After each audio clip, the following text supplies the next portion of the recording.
जम्मू कश्मीर में राजौरी जिले के परगल में कल आतंकियों के साथ हुई मुठभेड़ में शहीद होने वाले सैनिकों की संख्या अब 4 हो गई है। घायल जवान निशांत मलिक ने भी इलाज के दौरान दम तोड़ दिया। कल खराब मौसम का फायदा उठाकर आतंकियों ने सेना के कैंप पर घुसपैठ की थी और आतंकियों ने ग्रेनेड भी यहां पर फेंका था। जवाब में भारतीय सेना के जवानों ने आतंकियों के साथ जमकर लोहा लिया और मौके पर 2 आतंकियों को मार गिराया।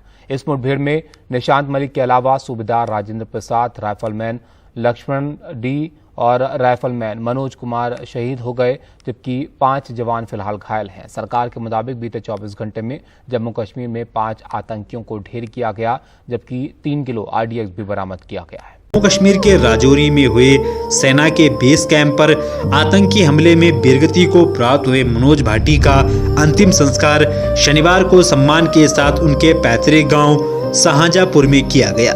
मनोज भाटी के पिता ने शहीद के शव को मुख्य अग्नि दी।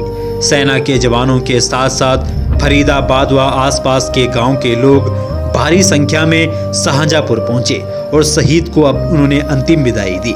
इस दौरान सभी के हाथों में तिरंगे थे। सभी ने देशभक्ति का नारों के बीच वीर जवान को अंतिम विदाई दी। बता दें कि बल्लभगढ़ के अंबेडकर चौक से मनोज भाटी की अंतिम यात्रा निकाली गई, जो उनके पैतृक गांव शाहजहांपुर पहुंची। उनके गांव के पार्क में ही उन्हें राज के सम्मान के साथ अंतिम संस्कार कर दिया गया। अंतिम संस्कार पर कई गणमान्य लोग और गणमान्य नेता पहुंचे थे, जिन्होंने वीर जवान को अंतिम विदाई दी। शहीद मनोज भाटी की अंतिम यात्रा में शामिल हुए लोग बल्लभगढ़ से चलकर उनके गांव पहुंचे और अंतिम विदाई तक डटे रहे। केंद्रीय मंत्री कृष्णपाल गुर्जर व कैबिनेट मंत्री मूलचंद शर्मा ने कहा कि मां भारती की आन बान शान और अपने साथियों की रक्षा करते हुए अपने प्राणों का कर्तव्य का पालन करते हुए मनोज भाटी ने अपने प्राणों की आहुति दी है, जिस पर उन्हें गर्व है, लेकिन उन्हें उनके जाने का दुख भी है। वही उन्होंने कहा है कि उनके इस शहादत के लिए हम सदैव नमन करते रहेंगे।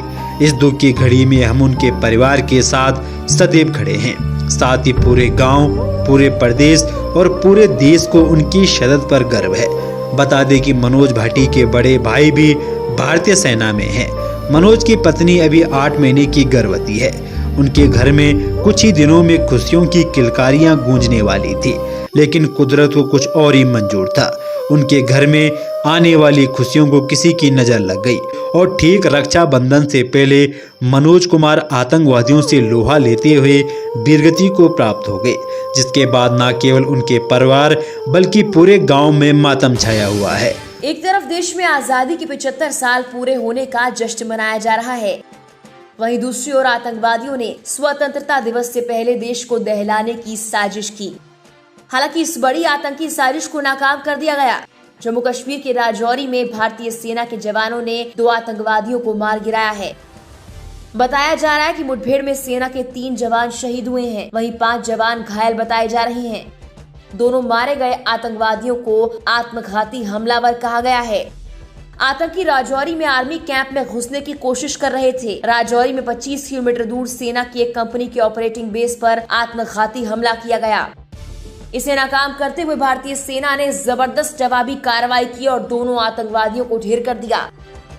भारतीय सेना ने कहा कि आतंकवादियों के खिलाफ ये ऑपरेशन पूरा हुआ है।